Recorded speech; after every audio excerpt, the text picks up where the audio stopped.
ओडिशार रूपरेख बदल ओडिशावासी एक नुआ रूपांतरीकरण जुगरे पहुंचे से क्षेत्र जो सफलता पाऊँ जातीय स्तर में दृष्टि आकर्षण ओडिशा कर स्वास्थ्य कथा हो आप शिक्षा कथा कह जाऊ आप भित्तिभूमि कथा कह जाऊ शिल्प कथा कह जाऊ कृषि कथा कह जाऊ ओडिशा रूपांतरीकरण एक नुआ अध्याय संयोग कर जातीय स्तर में जाति 5T जरिया ये प्रयोगशाला पलटि ओडिशा या केमती लोकों पाखे पहुंचेबा रूपांतरीकरण ओडिशा केमती सर्वस्तर जीव लोकों सहित जोड़ी रूपांतरीकरण में संपृक्त करवा यहाँ था बड़ आह्वान ओडिशा जमी नेग्लेक्ट भी होमें फोकस स्टेट दाबी कर दीर्घ दिन धरी कने ए राज्य उपकूलवर्ती राज्य होती सब बन्या बात्यार सड़ुची आपको मुकाबला करने आमको फोकस स्टेट मान्यता देले स्पेशल पैकेज आम पाई ये प्रति ना आम कंटिन्यूस विजुआम समय रेजोल्यूशन पास होती कंटिन्यूस प्रोसेस आम चलती कोईला रॉयल्टी संपर्क देखिए 3 वर्ष थे रॉयल्टी चेंज ह्यूज मनी पाई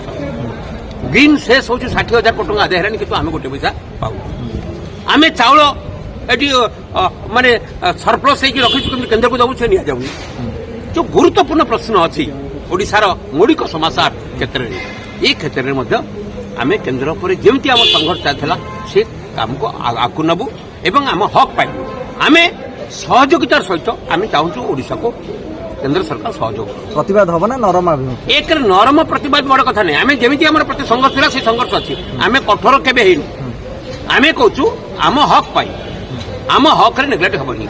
आउ 5T अध्यक्ष श्री भिके पांडियान महोदय जो भाव में विभिन्न संपर्क नहीं कल्पना जल्पना चलूला आज स्पष्ट भाव में निजे भी घोषणा करे ओडिशार रूपांतरीकरण में माननीय मुख्यमंत्री पछरे ठिया से 147 ठिया कौटी पछरे ठिया ओडिशावासी पाखे ठिया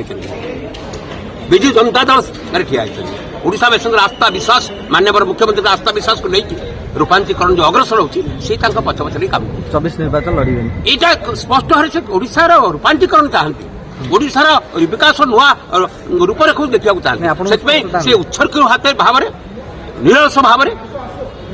सेवा जोगेबे एक स्पष्ट भाव से घोषणा कर ओडिशा से आशा विश्वास को नहीं अग्रसर होते निर्वाचन लड़े संपर्क स्पष्टीकरण करें आमर तो जेहेतु निर्वाचन ईयर 2024 सांगठनिक प्रक्रिया तो 3 मास 4 मास पर इलेक्शन अच्छे 3 मास पर आ सांगठनिक प्रक्रिया 6 मास दरकार तेणुक गोटे वर्ष परिपक्व कर